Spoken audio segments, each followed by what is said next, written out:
What's up, guys? Welcome back to the Blunders Rating Climb, which from this point forward is actually going to be called the Not Blunders Rating Climb. And the reason I'm changing this is because I was kind of feeling a little burned out when it came to every week coming up with ways to blunder and getting into these bad positions and coming back. I don't know, I just kind of stopped enjoying it. And I just, for my own sake, feel like I should just change it to like just a regular rating climb where I just sit down, I play some normal games. We try to get into good positions. We try to play good moves from the very beginning. So yeah, I hope you guys understand where I'm coming from. I think this is still going to be educational, probably even more so now. But from 800 to let's just say 2200, it's just going to be a regular rating climb. Okay, we're going to play good moves. We're gonna try to win right from move one. We're not going to do any crazy, Martin plays the first 5 moves or whatever. So hope you can understand that, and let me know in the comments if you like this change, you don't like this change. But that's what we're going to be doing going forward. So having said that, here we go. Game number 1 of the Not Blunders rating climb. Peter-Patzer's 804, and we get the black pieces. Okay. What's our opponent going to do? He plays e4. Okay, I don't think the sounds are on. Let me fix that really quickly. Hold on. I like to hear the sounds. So there we go. Okay. So against e4, let's just get a pawn out in the center. This is always a good approach to fight for control of the center. You don't let them get 2 pawns in the center easily. We'll play knight c6. They were attacking our pawn, so we're defending the pawn. And we were developing a piece at the same time. So this is the Rui Lopez. Now, this is a very common opening. There is a sort of a trap if they try to take this and win your pawn with queen d4. So we could play a6 and see if they fall for it. Some people think, okay, they do take, and it looks like we're about to lose a pawn for free. Okay, they don't take it, so they actually know some stuff here. But if they would have taken it, we have this move queen d4. It's a fork, and they have to move their knight, and then we actually get our pawn back, and we have a nice position. So I think they played probably the best move, d3. And so I don't really know these positions. I haven't studied these lines, but just thinking from a logical perspective, we want to get our pieces out. And now that there's not a fork, this is a threat. So I think I'm going to deal with that, and maybe bishop d6 is a good way to do it, or I pin the knight. That could also be a way. So let's think about this. Bishop d6, the bishop's kind of not awesome on that square because it's blunted by the pawns. I would love for it to be here instead. And actually, I'm looking at this. There might be a tactic if white tries to take my pawn if my bishop is on c5. Do you guys see what it is? All right, if you had a chance to look at that, I think we could actually sacrifice our bishop. They take. We go check, and it's a fork because the king is there, the knight is here. And then if they come out here, we take the knight. Now, is that a good position for me or not? I don't know. I mean, their king looks a little bit exposed, so I think it would probably be fine. So let's go ahead and play bishop c5. All right. I could have also played bishop g4 to pin the knight. I could have also just defended, but I think this is a more aggressive move, and I like to play that way. So let's see if they're going to go for this. And by the way, we could also consider playing queen d4 right away, which might even be more powerful, right? Queen d4 threatening checkmate, also threatening the knight. And I don't know then if they could really play bishop e3 because I think we just take. They would have d4 though. It's getting a little bit tricky. Yeah, but I still think that's probably a pretty good position for us. So we have some options: queen d4 or bishop f2. And of course, they don't have to take. They could just castle or develop one of their pieces. And that would be fine for them too, right? So let's see.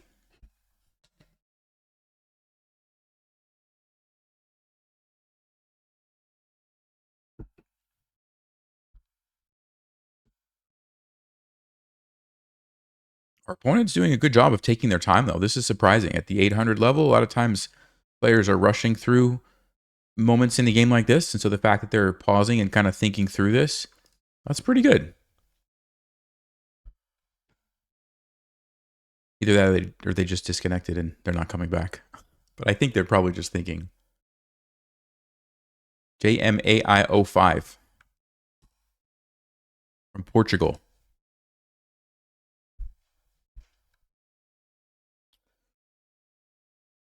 You know, these doubled pawns, usually you think double pawns are bad in chess, but in this case, it's kind of nice because it lets out our bishop immediately, right? When we captured back, we didn't have to waste a move later pushing a pawn forward.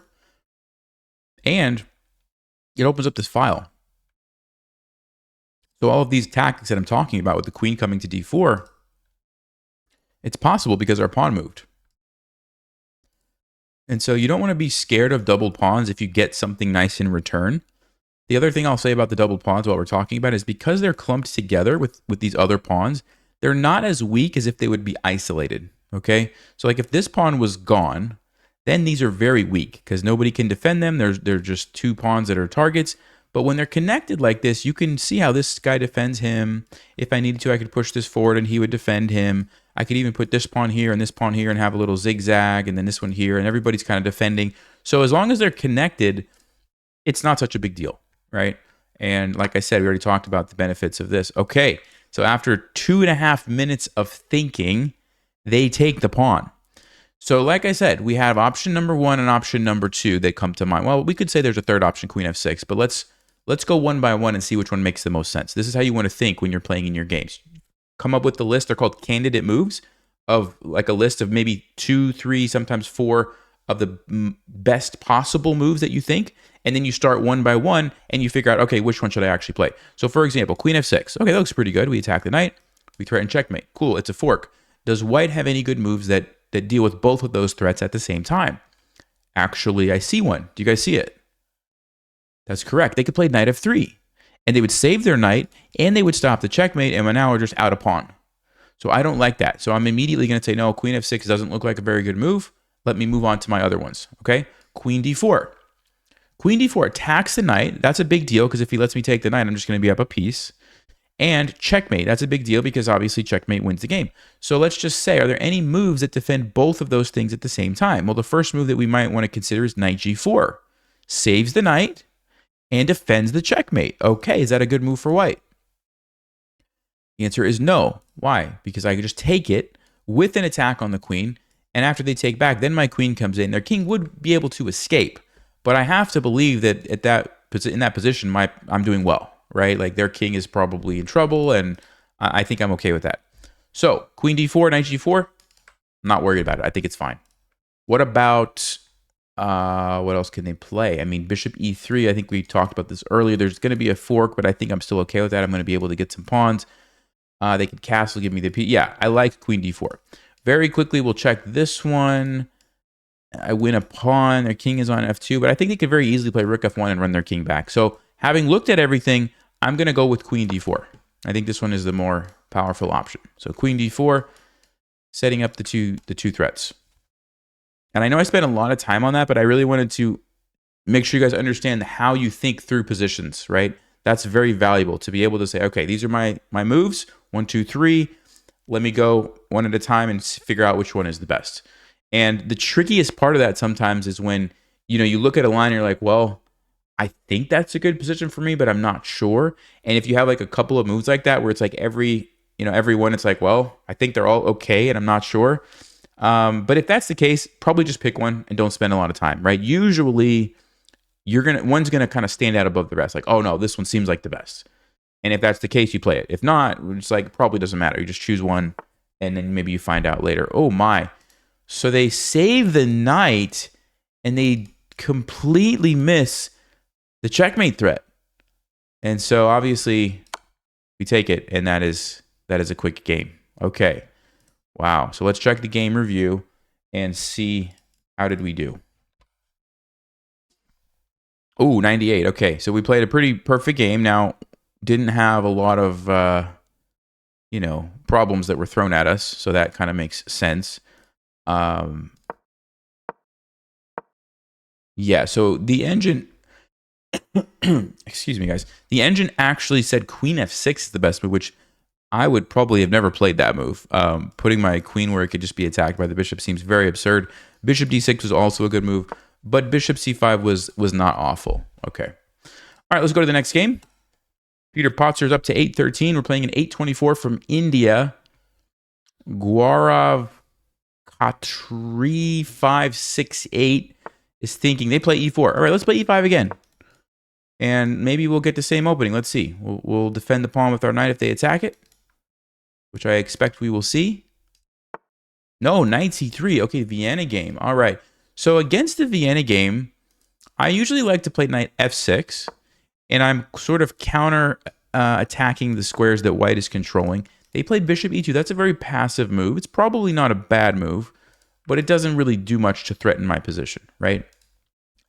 So when you're playing these e4, e5 openings, you always want to be thinking about the moves d4 and d5, because if you can play it without any real problems, it just opens up your position, it lets out both bishops, you get nice control over the center, and so in this case, it looks like we can just do it. We have the knight defending, they didn't stop us, you know, with a different move, and so let's go ahead and play d5. And of course, we will take back with our knight, and if they take us, we come out with the queen. And it's nice that we've traded these knights when our queen comes out, because there's no knight to attack our queen. Okay, he doesn't actually take it. All right. So let's see. What's the threat? Sorry, hits my pawn. So knight c6 seems to be a good move. Develop and defend. We could trade, but I don't know that really benefits me that much. I mean, they're just going to take back, and what, did I really accomplish anything? They still have this b file. They can, I don't know. I don't think so. So I think I'll just develop my knight. Defend the pawn.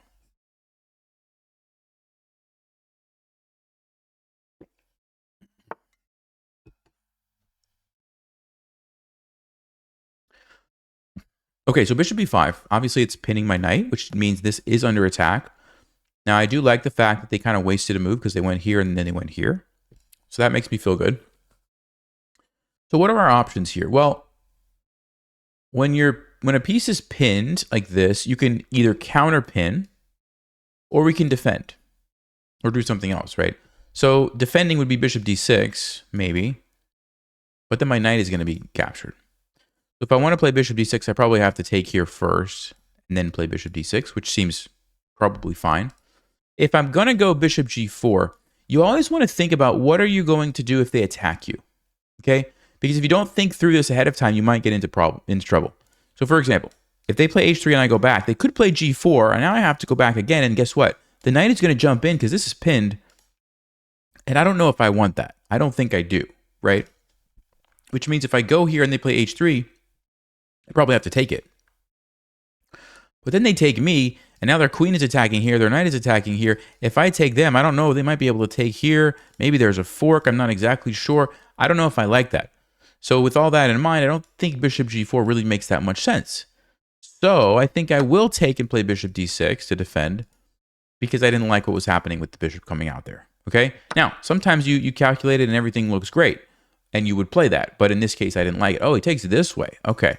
The reason I wasn't considering that is because now he allows me to take here with check, which I think I am going to do. And the nice thing is now white cannot castle. Okay, we've taken away their castling rights. I am going to castle very soon, and when my rook lands there, it's going to come with the tempo with the check. So I'm going to develop this bishop. The question is where? If we go to d7 and they take, I'm pretty happy because I could castle, and I think I like that position. However, I could also just immediately go bishop g4 and pin the knight and get ready to castle this way. And I think that's probably what I'm going to do. Now, you say, Nelson, aren't you worried about your doubled pawns? Yes and no. Yes and no. Yes, I'm worried about it, but I'm also not, because they have to give up the bishop pair. The bishop pair is actually very valuable, and I think it offsets the doubled pawns. All right, so here we go. This is what I was talking about. I can castle with the check. So it's basically a free move, because now white has to waste time dealing with the check. They go there. Okay. I would love to be able to play here, but I can't because of the pawn. All right, so whenever you have a pin, you always want to be asking yourself the question, or looking for opportunities to attack the pinned piece. Because if you attack a piece that's pinned, guess what? It can't move away. Can't go anywhere. So do you guys see the move I'm thinking of? That's right, e4. We attack it with a pawn. We would love to make this trade, pawn for knight, and I don't see how white's going to deal with that. I don't see how they're going to deal with it. So let's play e4. That's got to be the best move. Don't really need to think too much about that. So probably white needed to play like bishop d2 here. Because now I can't play e4 because their rook would take me, right? But as soon as they play king e2, yeah, this does not look good for them. Okay, they take us. We'll just take back. This is not going anywhere, and I didn't want to let the bishop come back and save itself. So we take that, and we're going to be getting the piece here. The other thing about these pawns that I'll mention, yes, my pawns look really bad, but it's 4 against 3.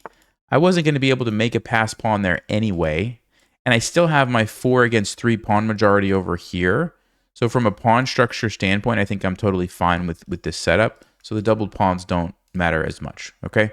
So they're trying to, like, for example, if I go back and they go here and I go back, then they could save their knight because they've gotten rid of the pin. So it's a smart try. And a lot of times it actually works in these situations, but not now. Why? Because when I take the knight, it's actually with a check.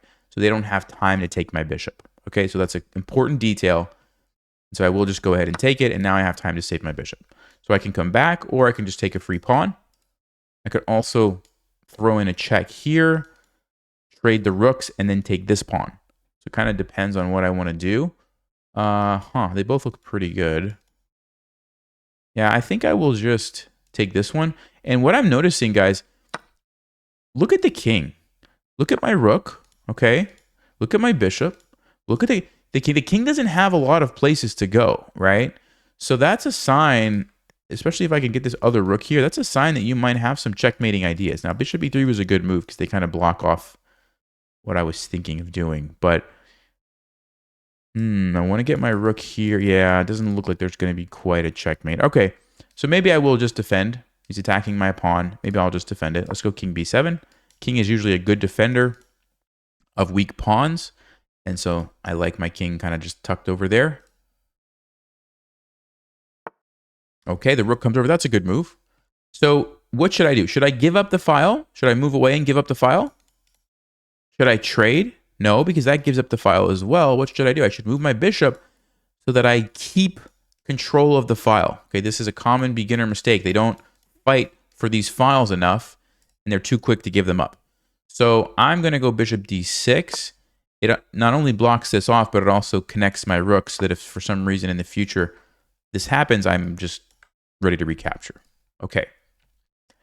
Now I have two plans that are coming to my mind. Plan number one, bring this rook over here, lining up on the king, and then maybe we try to force some trades. I am up a piece, so trading makes sense. The other plan is I have a passed pawn here. Remember, a passed pawn is a pawn that cannot be stopped by other pawns. That's very valuable because if a pawn can't stop it, it means one of the major pieces has to stop it, and in the end game, there's not a lot of pieces left, right? So I already have a rook behind it. That's another principle in chess. Rooks should go behind passed pawns because they support them all the way down to the queening square. So this is plan number one. This is plan number two. Just push my pawn. And honestly, that seems very, very, very good. So I'm going to play h5. I'm going to move this bishop at some point, and I'm going to push this guy all the way home, essentially. Okay? Now, if I want, I can kind of pause for a minute and deal with some threats here, which I think I will do. Maybe just f6. Just stops any shenanigans there. Okay, he moves his rook. I think we just push it again. I don't think there's any reason to wait, because once this pawn gets here, it's a big deal. It's a very big deal. Now, where should I move my bishop to? Pause and think. All right, well, I could go back here or here or here, but keep in mind, my goal is to get this pawn to become a queen. So I'm going to go here so that I get maximum support from my bishop to support my pawn. Also this guy. So everybody, the rook, both bishops are basically saying, go, go, go. We've got you. Go, become a queen, right? And when that happens, white is going to be forced to give up a rook. So we're going to be trading a pawn for a rook, which is a fantastic deal. I'm not even worried about this pawn. I don't really care. I'm going to go here. I could also, think about something like this, but again, I don't really care. I think they could even play this, but it doesn't really matter. Trading a pawn for a rook is the best thing I can do. So here we go.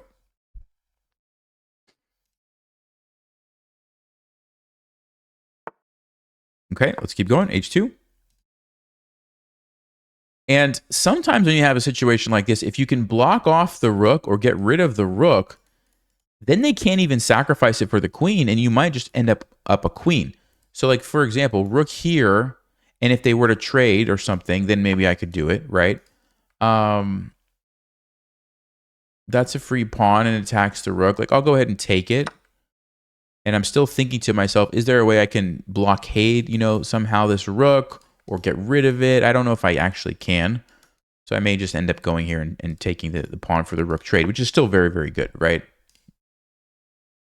Yeah, I think that's what I'm going to do. I don't see an easy way to get rid of the rook. And so let's go ahead and get a queen. Of course, they're going to take me. And I think I'll take with the rook. The reason I want to take with the rook... Wow, they didn't take it. Whoa, okay. Well, I was going to say I was going to take with the rook because then we're defending this. We're setting up a checkmate. You guys see that? Bishop comes down, check. King has to move.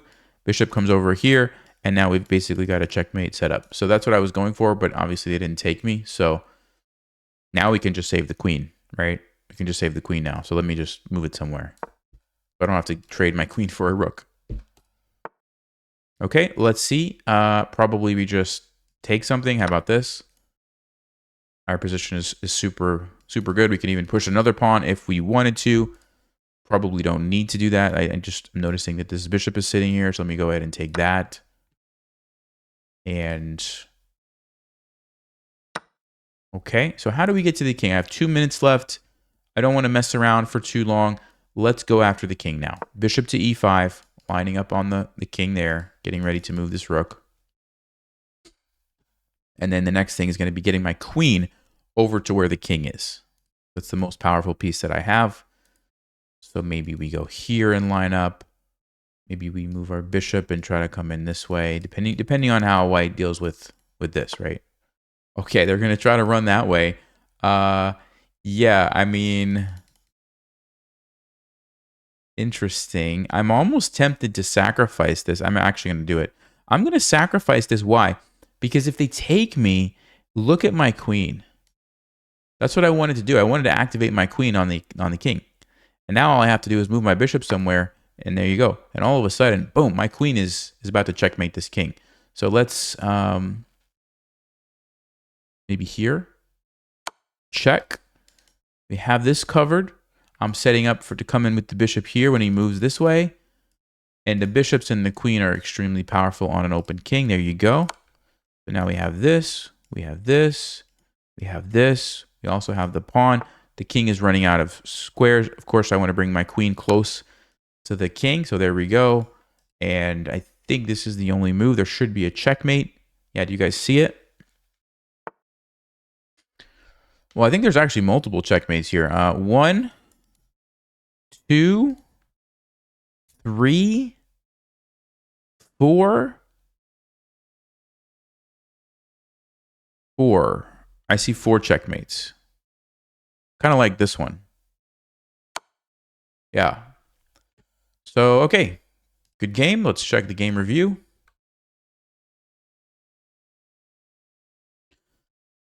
Oh, all right. We had another 95. Okay. So very good. Now, it's important to note, guys, it's easier to get super high accuracy scores when your opponent is making mistakes that are easy for you to see, right? Because when there's an obvious mistake, you immediately know, oh, this is the best move. And so it's easier to play at like a 90-something level. If they're not making obvious mistakes, it's harder to find the best moves. So that's why we're seeing a lot of these high scores, because there's some relatively easy mistakes for me to see, right? So like, for example, this one here, I could easily see like, okay, yeah, that's a mistake because I can attack it. And then here, well, I can see that if I take this, the bishop's coming back. So of course the best move is going to be to take. And then here I could see like, I don't want to let them do this. So of course the best move is going to be to take. So these are relatively straightforward decisions. And then, yeah, Stockfish likes this h5 move. It liked my plan of pushing that pawn all the way down. Okay. All right, let's go to the next game. Peter-Patzer is 822. Vidhar 1 from France plays d4. All right, let's just kind of continue with the same sort of strategy of getting a pawn out in the center and mirroring our opponent. Looks like they're going to play the London. I'll just play knight f6. Okay, and there's 2 ways you can play these positions. Option number 1 is you can get the bishop out early, which is nice because then when you play e6, it's not stuck. The drawback is you do have a weakness here. And in these d4 openings, sometimes that's kind of annoying. So the other way to play it, and this is what I'll do in this game, is to leave the bishop there so you don't have to worry about any shenanigans at all. Now, of course, I can't leave my bishop stuck forever. So at some point, you have to figure out how you're going to get it out. But we'll talk about that in just a second. So I'm going to play the move bishop d6. I'm going to kind of counter what white is doing here. And okay, they jump in with the knight. That's probably a pretty solid move. I was going to say if they were going to take me, I was considering taking with the pawn because then I get control over these center squares and I get this file that I can use. But knight e5 is probably a pretty good move. Okay, I think I'm going to go knight d7, just develop a piece and also put some pressure on their knight in the center.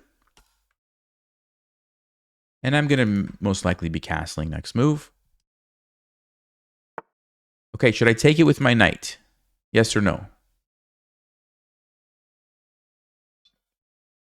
Definitely not.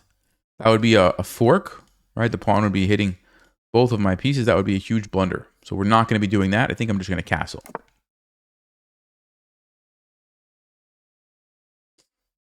And the annoying thing about my position, I will say, is that because they've blockaded this square so early, I can't easily play e5 myself and let my bishop out, which is what I would like to do, right?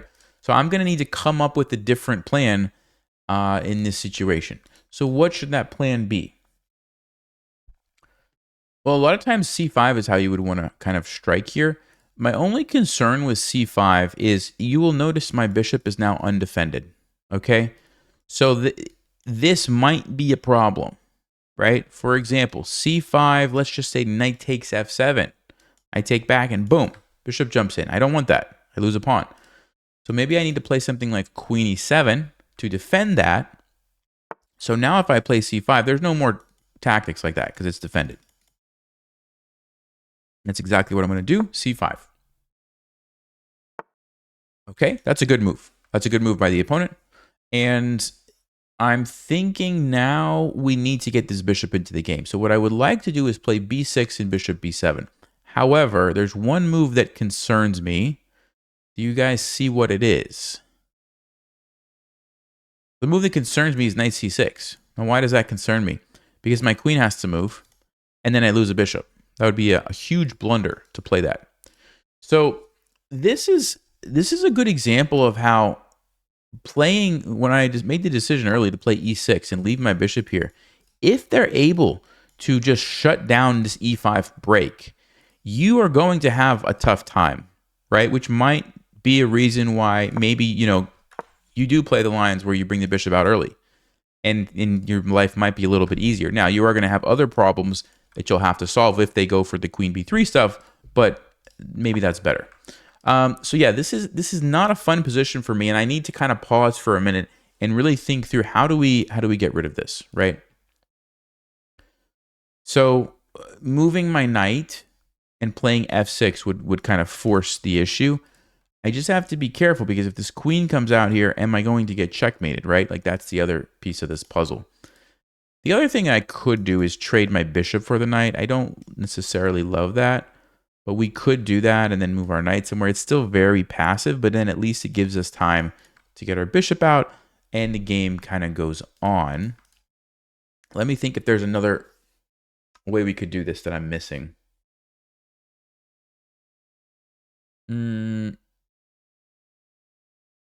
Yeah, I don't see a lot of options here, to be honest with you guys.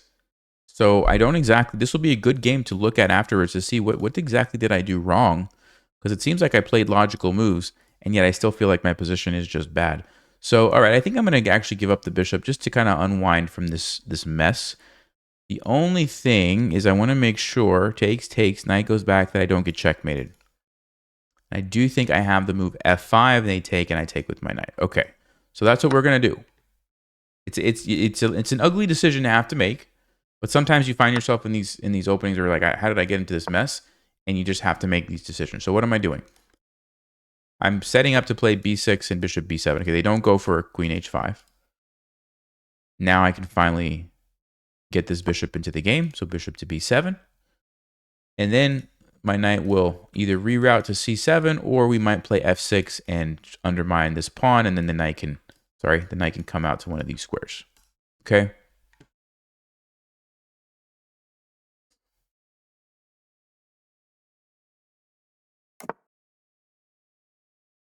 Okay, bishop b7. Let me just check one thing. There's a Greek gift sacrifice idea. Takes, check. If I go back, queen h5, I would be getting checkmated. So I'd have to go king here.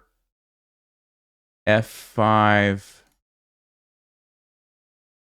You know what? That's actually very dangerous. I don't think I want to allow that now that I'm looking at it.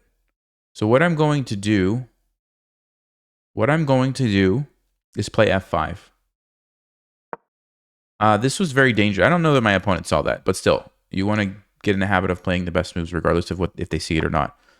Okay, so yeah, we shut down that. They play bishop g5, so now we have to move our queen. Let's go here. And yeah, this will be a good game to look at afterwards because we clearly did something very wrong in the opening, right? And I don't even know exactly what it was. So let's look at that afterwards.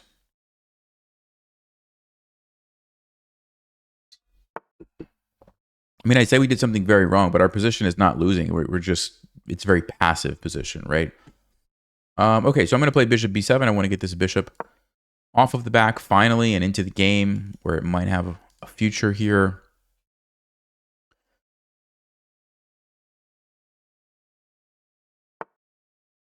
Okay, he plays b4. I don't want to push because if I push, he just moves and then this knight's going to jump all around here. I think I'm just going to leave it. Let them take if they want to take. That's fine with me. I do want to get this knight off the back. Since I've not been able to get rid of that pawn, it probably needs to go to c7 is what I'm thinking. Or we play h6, g5, and the knight comes over here. Huh. Yeah, that's not actually that bad. I like that too. Let's do that. This is a very weird game. This is a very weird game. I'm going to put my knight on g7 here. Okay. And you'll notice like when the pawns are side by side, they're very effective because they just control like a nice line of squares. These help as well. So you get all this board control. And when they're defended, you know, everything is kind of solid, right? Ooh, h4, wow. Okay, I think I'm just going to push by. Obviously, I don't want to let them take and just win a pawn. I don't really want to take here and give myself an isolated pawn. So yeah, let's just go ahead and push. And the knight's going to move probably here. Maybe here. And I guess we can jump in and attack that bishop, actually. Okay, he goes to d2. Yeah, so if we go here, attack the bishop. Kind of awkward for the bishop. I'm thinking we go queen g7. And now we can take this. Maybe we can even push g3 because we've got support here. Yeah, I like that. So let's go. This is the primary threat, I think. Ooh, okay, so they stop this, but they don't deal with this at all. And you will notice this bishop is about to become the MVP of the position. Look at those light squares. This was a very bad move from the opponent. Also trapping their bishop. Their bishop now has become a pawn, right? It's like they have a bunch of pawns over here. Can't do anything. Okay, and then this is a blunder, giving me the piece for free. So white started out really great, and now they're just kind of falling apart. I will take the free piece. And if we can get the queen, for example, on the diagonal with the bishop, it's going to be a checkmate. I think that's our plan next.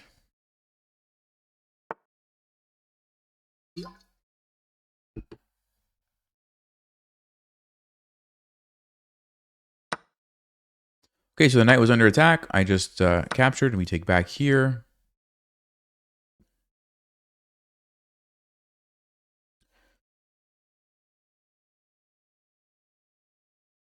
Yeah, I think I'm just going to keep it real simple. Queen c7. If he attacks me again, I'm just going to defend. And then I'm going to go queen c6, d4, and checkmate, right? Okay, they didn't attack anything, so I'll play queen c6 straight away, creating the battery. This is very, very dangerous if you can get somewhere close to the king, right? Which we can. And because of the way this is set up, white has no way to stop this. They have no way to stop this. So it is basically over for white at this point. I'm just going to play d4 and checkmate.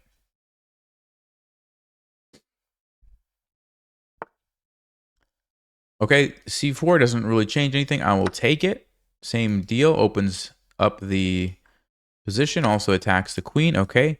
And now we can go and we can choose which checkmate we like better. I like this one. There you go. Okay. Now we need to check that opening. And I'm really curious, did I mess it up or did I play okay? Like what was going on?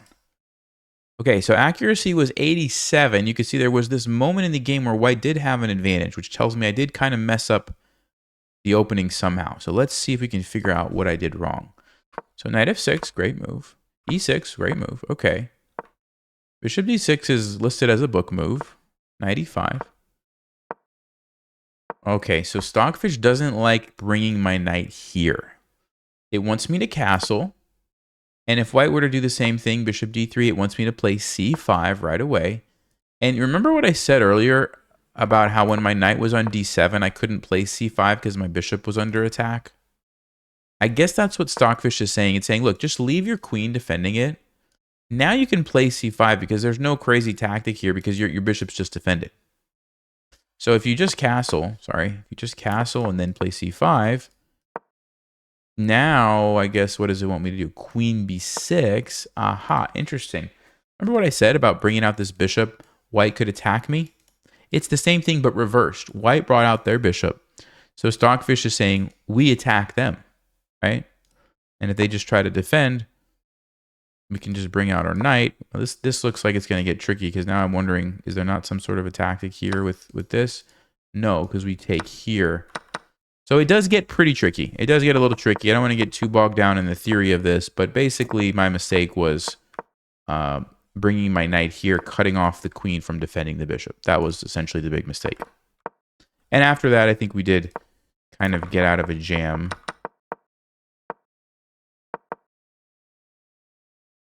Yeah, and if white was paying attention, they had this sacrifice that I was talking about. The knight jumps in. King G... Wait, how do I...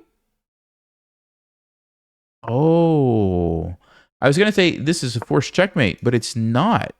Because you can sacrifice a knight and defend. How about that? Wow, okay.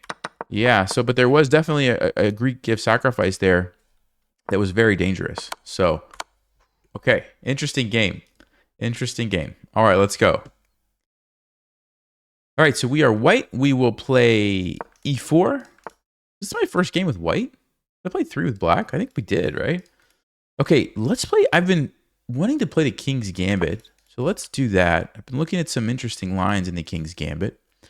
It's a bold opening. You have to have some courage to play it. But this is King's Gambit accepted. We're going to bring out our knight. Whenever you play the King's Gambit, by the way, you always have to watch out for this diagonal because there's risks that the queen comes.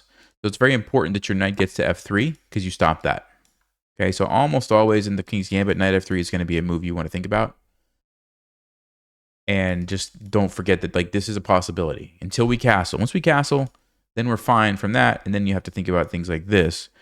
But the point is, we're going to play knight f3.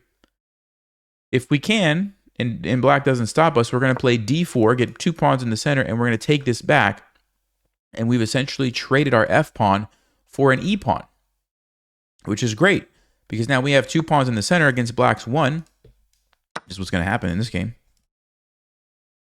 And we get to use the f-file to attack their king once we castle. So it's just super nice. Everything works out in our favor. Okay, so what's happening here, right? I think I'm just going to play knight c3. And it's important that you understand, if they take me, I cannot take with my queen because the knight jumps in. So I'm going to take with the pawn. Remember, we have to check this move. Uh-oh, I'm getting forked. What have I done? Getting forked. No, it's fine. Bishop drops back. It's defended. The queen has to leave. Okay?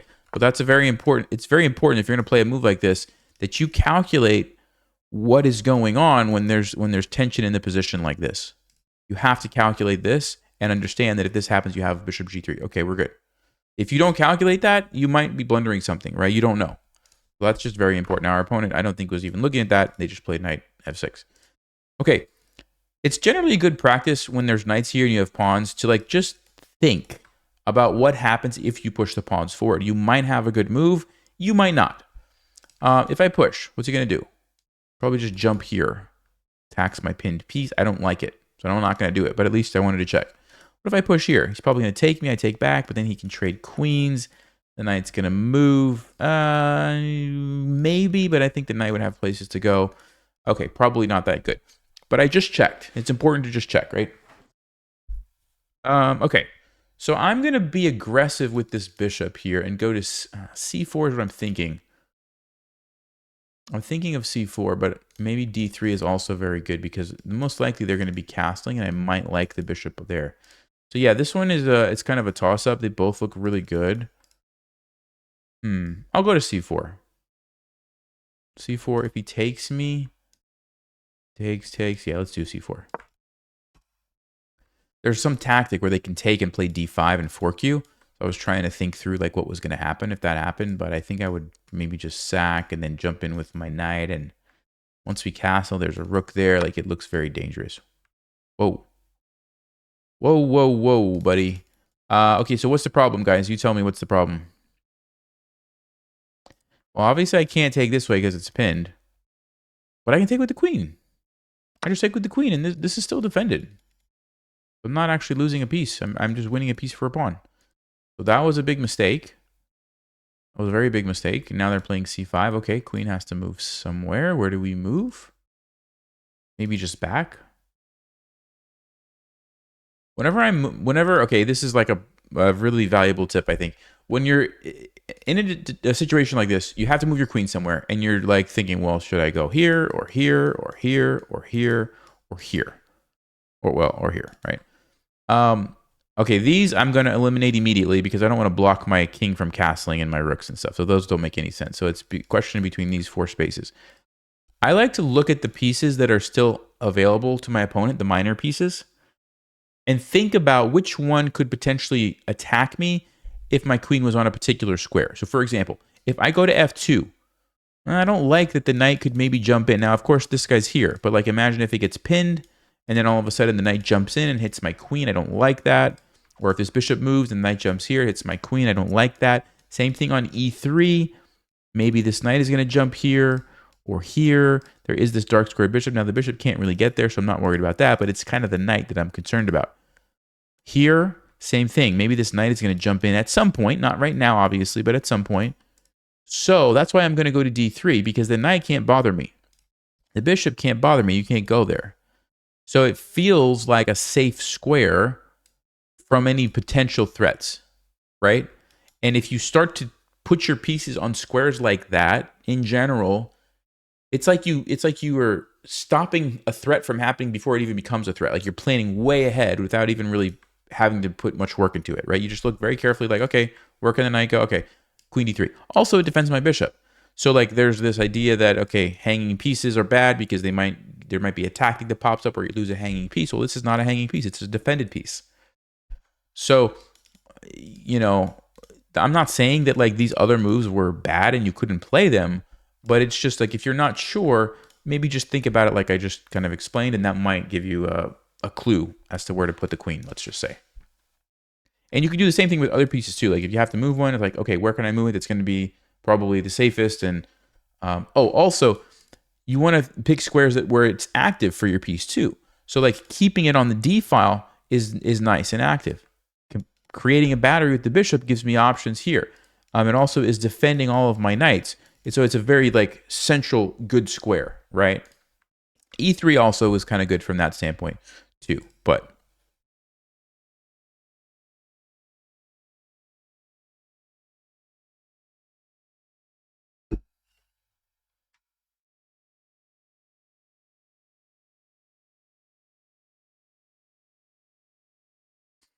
we actually have two ways to castle, and they both look very good. So if we castle queenside, we get the battery immediately on the weak pawn. This is a backward pawn. Backward because this guy's been pushed forward and we have it blockaded here, so that's backward. So it's a nice target. And so that would immediately put some serious pressure there, so I love that. I also like castling this way because now we're not putting our knight into a pin with the rook there. And this rook is lined up on a weak spot with our bishop. And so you can see how once we move these pieces out of the way and get rid of him, we can have some nice attacking ideas. Yeah, so I am really torn here as far as which way to go, because like I said, they both look very good. They both look very good.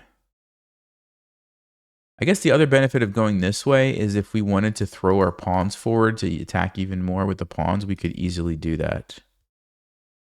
Yeah, all right, I'll go this way, but you could make an argument that castling kingside was also very good too. So one of those situations where it's not worth overthinking it, like just pick one and move on. It's going to be a good move either way. So this is kind of an immediate threat. Although I'm also, if they castle, more likely to just focus on the king and play like h3, g4, get the pawns rolling, and try to open up the files for the rooks. But, yes, yeah, so yeah, we do have the decision. Take the pawn and have to go into an end game, which is not bad. I mean, 1, 2, 3, 4, 5, 6, 7. But we did sacrifice a pawn, right? This is a king's gambit. And so since we sacrificed the pawn, no, we didn't. Never mind. We're up a piece because he sacrificed. I was like, did we sacrifice pawn? No, we didn't. We're up a piece. So, okay, we're up a piece. So trading into an endgame does make a lot of sense. So this is probably the best move.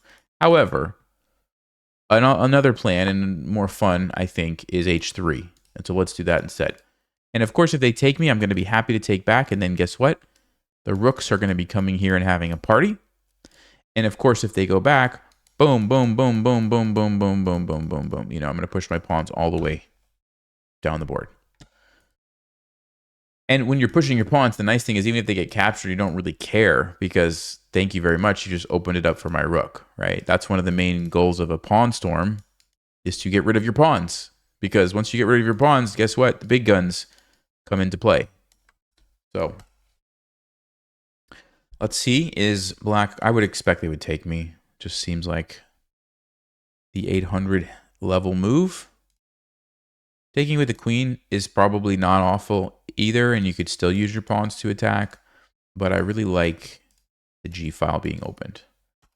Also, the pawn on f3 is it does a nice job of defending the center and dominating this knight.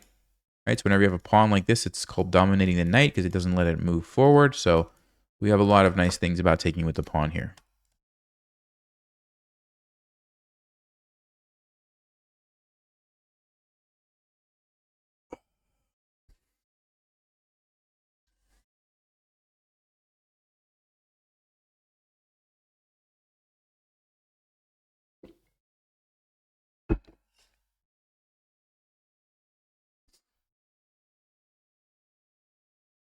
So black is really thinking this through.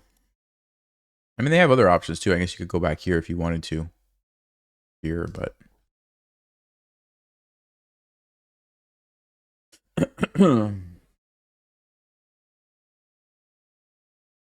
What's it going to be? What's it going to be? Indonesia. Okay, they go back. All right. So let's play g4. Keep attacking.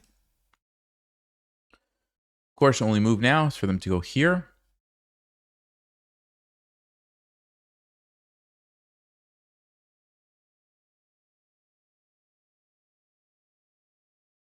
If they go back and I play h4, there's a line that you should calculate. Can you guys see what it is? Can you guys see what it is? Okay, if I play h4, what's the line that I should calculate? Well, what I'm thinking is h4, they take me. I push to trap their bishop, but then their knight jumps in with a triple fork. I move my queen somewhere. They take me.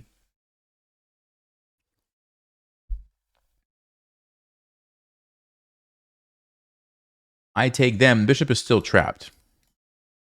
So I'm probably going to be getting a knight and a bishop for a rook and a pawn and opening up their king. So it's probably fine.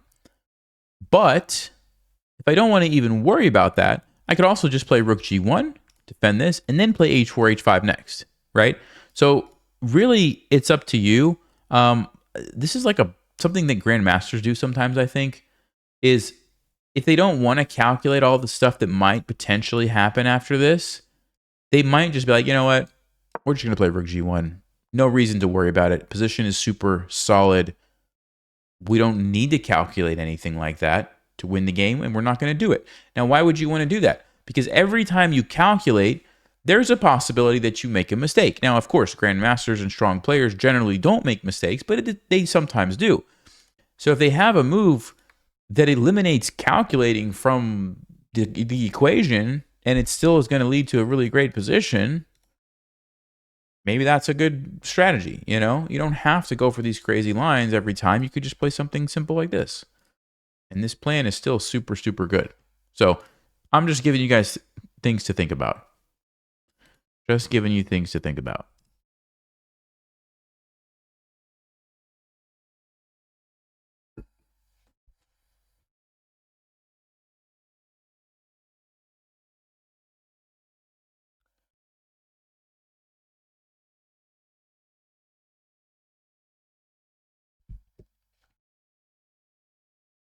I'm not sure if our opponent is disconnected. They have poor connection. So I'm not sure if the internet's going out or if they're just thinking here. But it's not looking good for black because I don't know how you're stopping this, right? I don't know how you're stopping this H-pawn Harry from coming down and just busting open the king.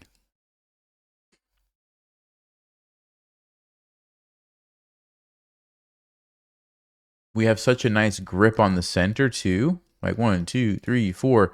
That like normally black would want to, what's the rule? If somebody's attacking you on the flank, you would want to counterattack in the center, right? They can't even really do that. There's no way to counterattack in the center because we've got everything covered.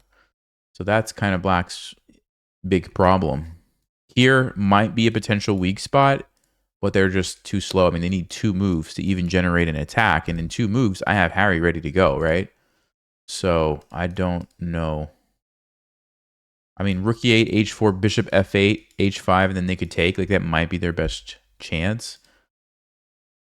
But even then, I feel like we could somehow come up with a way to defend this pretty easily. So I don't know. I don't know what black's going to do.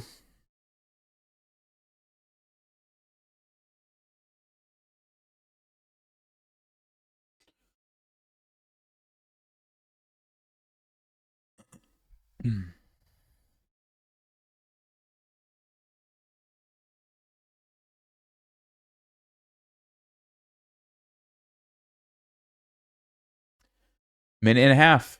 We've got him thinking now, guys. We've got him thinking now.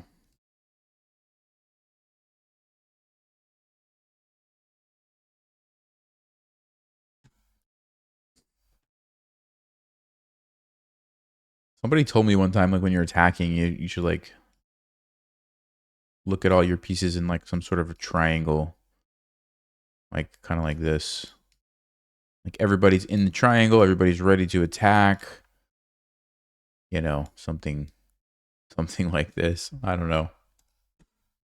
It kind of makes sense. You want to attack where you have more pieces, right? So I have, like, pretty much everybody is in the attack. And black's kind of missing a few pieces. I guess you could say this is sort of there, but it looks like our opponent is going to be disconnecting or not playing any moves, running out of time. I don't know what's going on. Of course, their position was bad anyway, but yeah. All right, 20 seconds. 20 seconds. Let's see if I can guess. What's my evaluation in this position? So we're up the piece. That's 3. We have more space. That's probably 4 or 5. We have a huge attack, so the king is in danger. I'm going to say our advantage is like +8. I'm going to go with +8. And let's see what Stockfish says. Ready? Ready? Look at the eval bar. +8. Where's the eval bar? Check game review. We'll see the eval bar. First of all, accuracy, 88.6. Very good. Okay, so it's at 4 here.